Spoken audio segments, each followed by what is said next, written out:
تاریخ لکھوانا دوبر کر دیا ان فریادیوں نے. یہ کیسی آواز ہے مورخ؟ شاید انصاف کی زنجیر آپ کے انصاف کا بوجھ برداشت نہ کر سکی.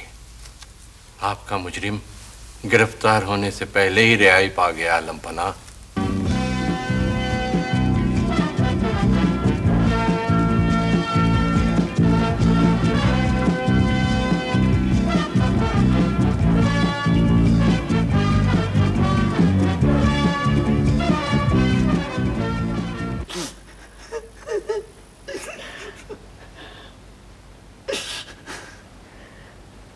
ہمشیرہ عزیزہ، اب رونے سے کیا فائدہ؟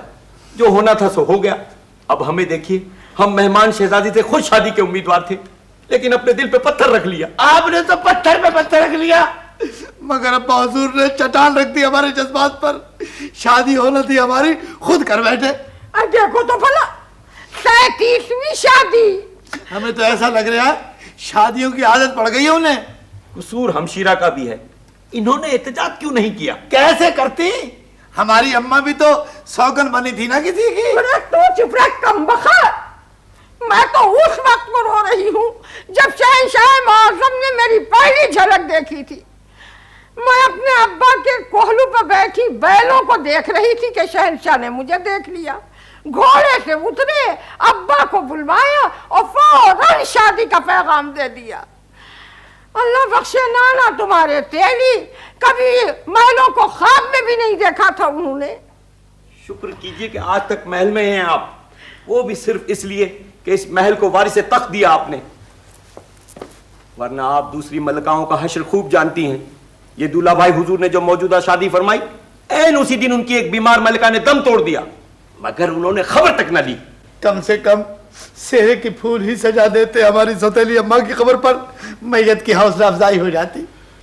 اس محل میں جو زندہ ہیں وہ بھی صرف اس لیے کہ وہ سانس لیتے ہیں.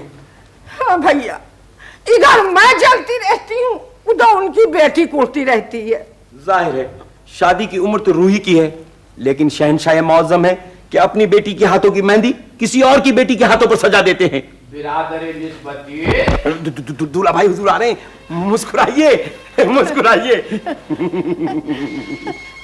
برادر نسبتی، تم یہاں؟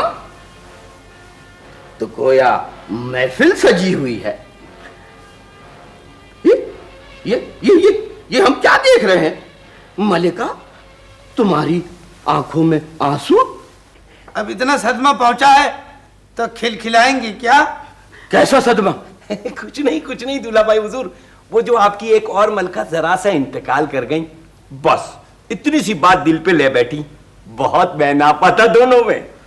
اچھا، انہی کی وفات کی وجہ سے ہم نے تازہ شادی کا جشن بھی نہیں منایا. اچھی تھی وہ ملکہ. کیا بھلا سا نام تھا ان کا؟ 32. بلقیس؟ نہیں 32، 30 31 والا 32 گنتی کے حساب سے. حد ادب شہزادے، تم گستاخ ہوتے جا رہے ہو. برادر نسبتی، جی علی جان، شہزادے کو مزید تربیت کی ضرورت ہے. اس کے لیے ایک اتالیق مقرر کیا جائے. کیا کریں گے ہم پڑھ لکھ کے؟ آگے چل کے حکومت ہی تو کرنی ہے. ہم تو عاجز آ چکے ہیں دولہا بھائی حضور. جو بھی استاد پکڑ کے لاتے ہیں بھاگ جاتا ہے ان کی حرکتوں کی وجہ سے. جو اتالیق وزیر منتظم کے بچے کو تعلیم دے رہا ہے، اسے ان کی تعلیم و تربیت پر مامور کیا جائے. تعمیل ارشاد ہوگی. برادر نسبتی، جی دولہا بھائی حضور، ہمیں پتا چلا ہے کہ زیر حراست مہمان بادشاہ نے ہم سے اپنی صاحبزادی کی شادی پر کچھ نامناسب الفاظ کہے تھے ہماری شان میں. جی ہاں، خبیث وغیرہ. ان کی مزاج پرسی کی جائے.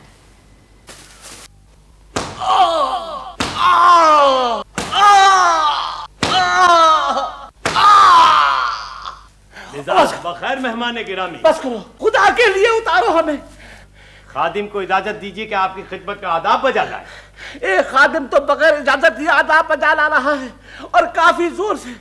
ذرا دیکھیے کیسی مہمان نوازی ہے کہ ہمیں لٹکا دیا گیا ہے. شکر کیجیے آپ، شہنشاہ معظم کے پہلے مہمان ہیں جو سیدھے لٹکے ہوئے ہیں. کیا